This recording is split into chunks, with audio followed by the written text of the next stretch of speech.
The boogeyman will not get us. We will not live in fear because evil dies tonight. Evil dies tonight. Evil dies tonight. Evil dies tonight. Evil dies tonight. Evil dies tonight. Evil dies tonight. Evil dies tonight. But before evil dies, enjoy a flashback or 10. Halloween Kills was directed by David Gordon Green, who directed the 2018 Halloween sequel, and all our favorite characters return. Laurie Strode, played by Jamie Lee Curtis. Judy Greer coming back as Karen, who did not want to speak to the manager, so she completely negated all the Karen memes that have happened. And Andy Matichak, I'm pretty certain I screwed that up, returning as Laurie's granddaughter, Allison. And also 3 different people playing the Shape, a.k.a. Michael Myers. And other favorite characters, like Will Patton returning as a cop that basically wasn't all that smart in the first one. So this is in theaters and available for streaming on Peacock. And I would strongly recommend the second option if you have that ability, because after a year of this being delayed, because, we had the pandemic and everything, so obviously, certain things were just going to have to, certain expectations were going to have to be tamped down. But given how the 2018 Halloween movie was pretty goddamn good, in my personal opinion, if not a bit uneven in parts, I thought it was a perfect way to basically just launch a new trilogy. Now, with trilogies, sometimes you have the difficulty of being the second movie, basically being the cream filling of this Oreo, or being the one that drew the short end of the threesome. And believe me, I know something about that, but moving on.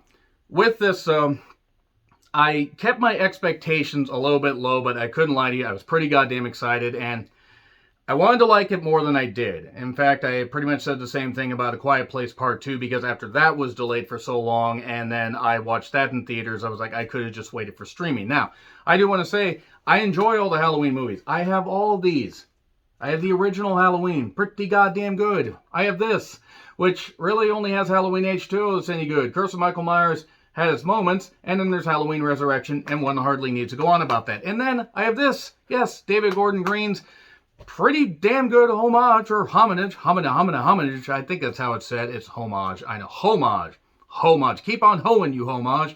But anyway, I was pretty excited to see what they were going to do here, and there were some good gore parts. Like, really, there were some damn good gore parts. There's one particular part that I will be talking about in a bit, and I'll get into spoilers a little bit later. This movie didn't know what it wanted to be, though, because it kind of took elements of, when they tried to go more of the supernatural route with the Halloween franchise, the stuff that didn't really fucking work, at fucking all. And they didn't Halloween Resurrection this thing, I will say that much, but there were elements where I was like, wow, a lot of these characters they're doing the smart thing. Let's just go after Michael Myers. Let's give in to the mob scene. It's better than a sex scene, but it's a fucking obscene. Yeah, Haddonfield now. They're all upset. They're gonna beat Michael down. But unfortunately, they are not very smart, and they got all taken down. The obscene. Be obscene. It's a Haddonfield mob scene. Oh yeah, okay, that was a terrible rendition of a not very good Marilyn Manson song. But yeah, it does a lot. It does some good on the gore parts, but it does just enough to rope you in, and then unfortunately doesn't do enough to hook you afterwards, which is the same thing that A Quiet Place Part 2 did, in my personal opinion. They also did flashbacks, a lot of flashbacks, trying to explain why Michael Myers was what he was. Now, yes, Rob Zombie's 2 Halloween movies did do that to an extent. And I'm not saying they were all that great, but I did kind of like the gore, and it introduced us to Scout Taylor Compton, who really made a movie like Starlight pretty goddamn good, and I'm so grateful for that. My problem with this movie is that for every bit of good that it did, as a slasher, it worked to an extent. But then they would just have people doing stupid shit as a way to advance. And yes, that's slasher movie 101. And you could argue that some characters did the same thing in, the 2018 movie.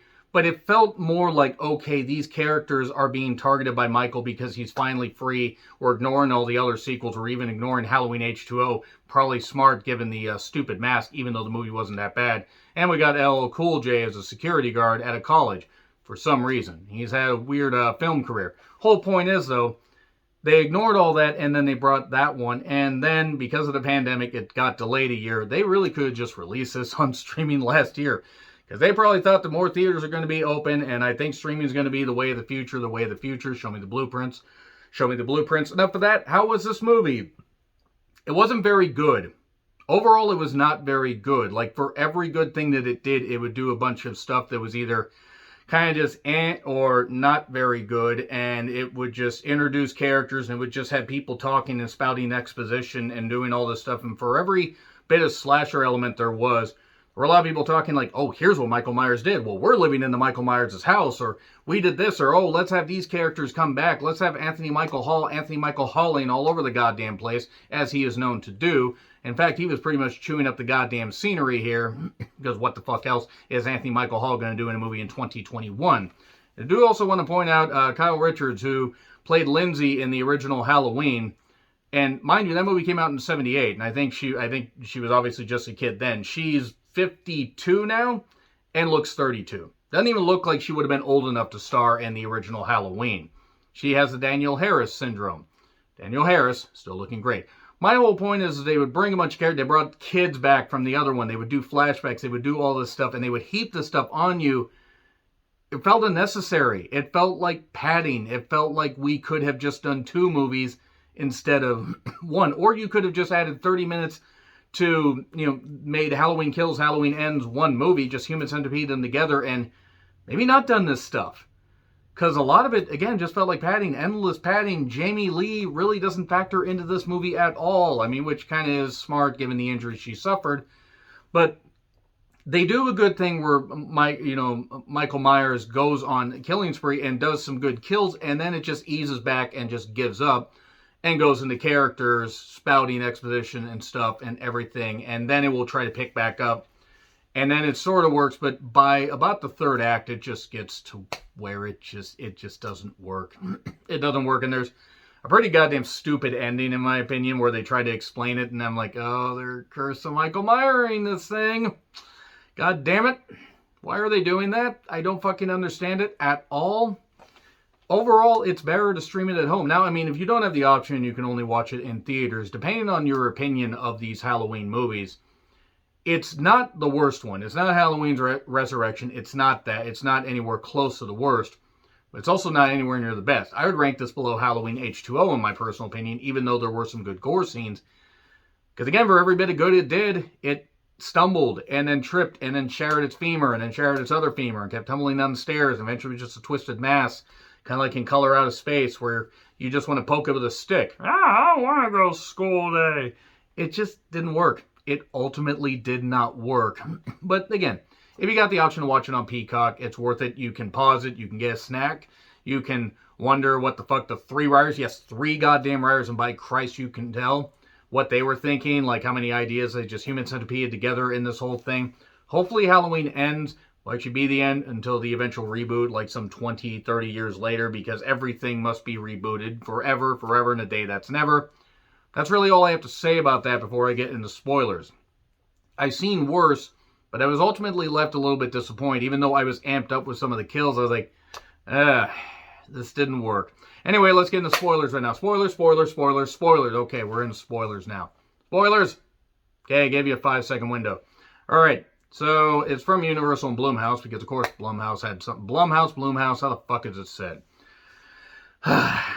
See, Halloween 2 is a pretty damn good sequel. It just had to follow the first one, which is so iconic, and also came out a couple years later. And this kind of followed the same thing, where that came out in '78, the other one came out in 2018, and then you had the second one that came out in '81, this came out in 2021. So, okay, 40-year book ended, that's fine. But since it picks up in the immediate aftermath, you get Allison's boyfriend. That's just there. He finds Officer Hawkins, Will Patton, and he's not over the top. Not Hawkins or Hawkins, man, because there was some Hawkins going on here.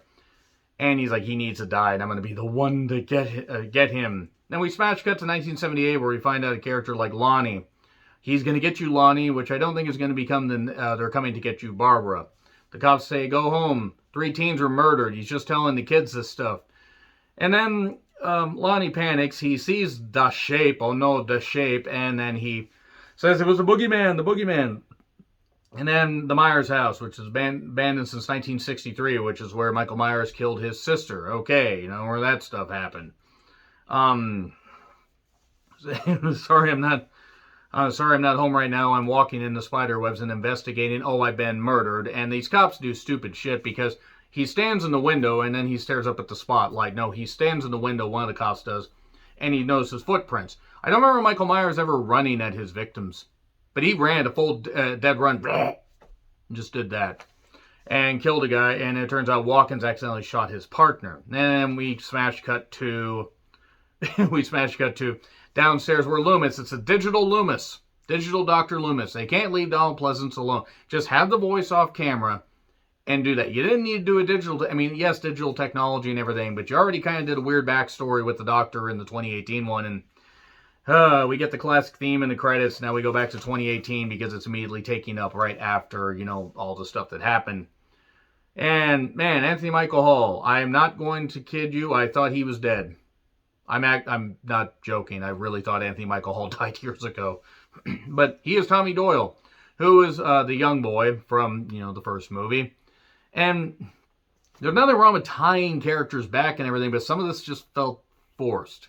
Felt kind of forced. It felt kind of like, yeah, we're going to go to Halloween Ends, and we just need to bring all these characters, rope them in like they're David Carradine, you know, in a freaking closet, and just get him here, and then we'll off some of them, or we'll just have some of them written off because we're going to fan service the fuck out of this thing.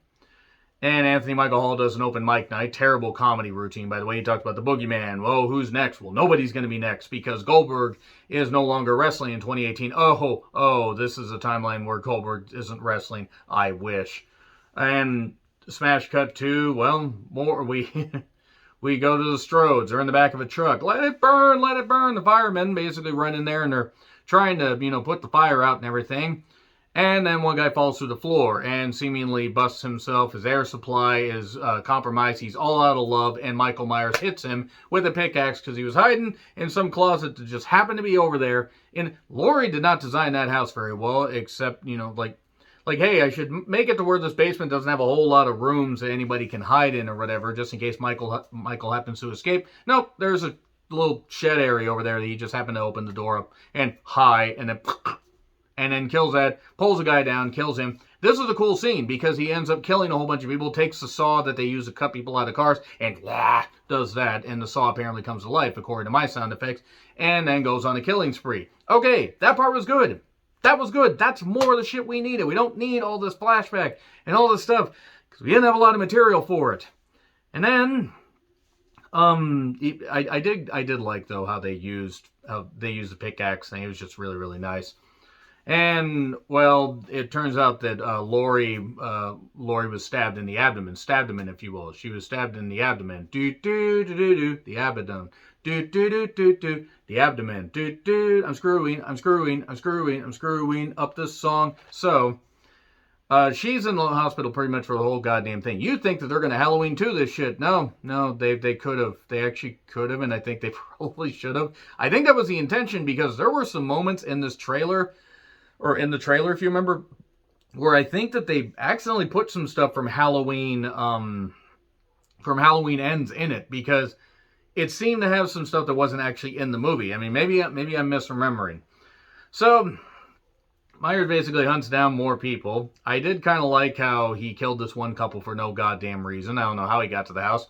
But this guy says, there's a big fella in our, in our bath, or, you know, in our bathroom. Gets like, you know, call the cops. Like, well, what does he want? Doesn't matter, call the fucking cops. And then he gets killed, and then woman gets stabbed with a goddamn light tube, which is a good use for light tubes.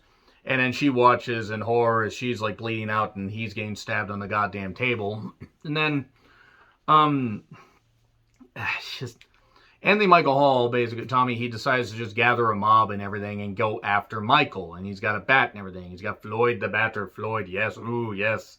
No, he decides to get a bat together, and a mob together. He decides to get an entire group of bats together, and they attack him like a goddamn mosquito. That would have been hilarious, actually, and would have made about as much sense as some of the stuff they did in this. And all while everybody's back at the hospital, the Strodes and stuff like that. And then, discount Jeremy Piven, as I'm going to call him. I think he was Big John, there was Little John, and they were, you know, they were a gay couple. Nothing wrong with that, no cared. They were just seemingly hodgepodge in there for no reason.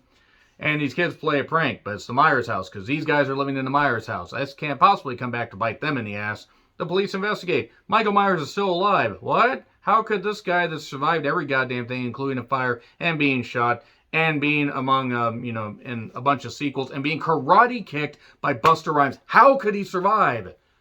I mean, seriously, how could anybody survive that abortion of being karate kicked and karate chopped by Buster Rhymes? I mean, that Flip Mode Squad? Man, boy, do I sound so goddamn white saying that.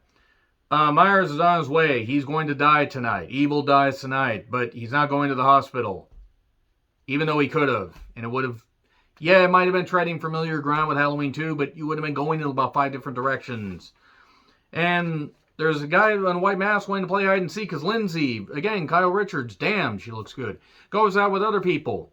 And there's this subplot where Anthony Michael Hall tries to get this guy that is in the car, and he's just an escaped guy that steals the car and then runs in and then is basically just running to the hospital because he's all panicked and everything. He's from the institution.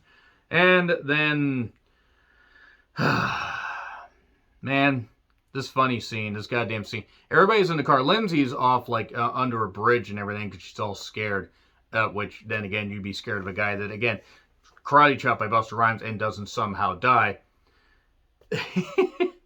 Another woman that was part of the original cast got killed, or at least character-wise got killed. Black guy got a steak knife through the eye.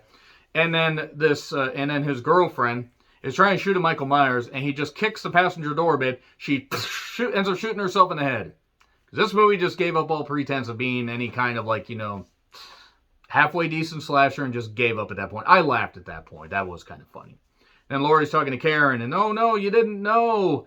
You didn't know that he was still alive. I didn't want to tell you because then you'd end up opening up your old wounds, literally, because she's got a gut wound. We got the merry-go bloody round. People have pumpkins on their head, and people got the mask on their head because people are investigating. Oh my God, this is terrible. While Anthony, Allison and her boyfriend go along, and I mean, I'm just calling him Anthony, even though his name is Tommy here. Evil dies tonight because he gained the mob mentality together, and they repeated that forever and a day. And then everybody's panicking in the hospital, where this guy manages to get there. It's actually not Michael, but they're panicking because there's this mob scene. Everybody's just going insane in a hospital. The American healthcare system, ladies and gentlemen. And basically, Karen ends up locking him away, finding this guy, knowing that he's not Michael because, one, he's too dumpy, he's too small, and, which, whatever, you be whatever shape you want, but he's not dust shape. She locks him in a place where people are like, we're going to get him, we're going to bust down these, unbreakable glasses, like unsinkable ship. It is unsinkable. And this guy panics, he dives out the goddamn window just before Anthony Michael Hall's character was like, wait, it's not him, and then this guy dies. And then we go to where Cameron, that's the boyfriend's name, I struggle to remember it, and his dad, who was part of the original cast, saw the whole damn thing, he's Lonnie. He says, hey, you and Allison stay here, I'll go in this house by myself. I have a gun. That's worked out so well in the past. And then they go in immediately afterward, not even 5 minutes later. Somehow, the dad is dead in the fucking attic. I don't know how. Apparently, they Black Christmas this goddamn thing. And I'm talking Black Christmas 2019, where it was really starting to get bad. Okay, maybe the adding and stuff wasn't that bad. And then Cameron gets killed. Oh, no, he gets killed. Yeah, he gets, hit into the banister repeatedly. Not Mr. Bannister, not Michael J. Fox's character from, The Frighteners, which I shall also retro-review. Beats him up, twists him around and everything. Michael Chiropractic. The Myopractic. Man, I screwed that one up. And then Karen somehow shows up after Allison falls down the stairs and twists her knee and everything. Live from Haddonfield, it's Saturday. Ow, my knee. Why? And then Karen stomps on him, or stabs him with a pitchfork that was part of a display, kicks it, almost curb stomps his head into the goddamn steps. He still doesn't die. And then she says, you want your mask? Come and get it. So this is clearly, I think this was the newer guy. I forget the guy's name right now, but he was one of the 3 people listed as the shape.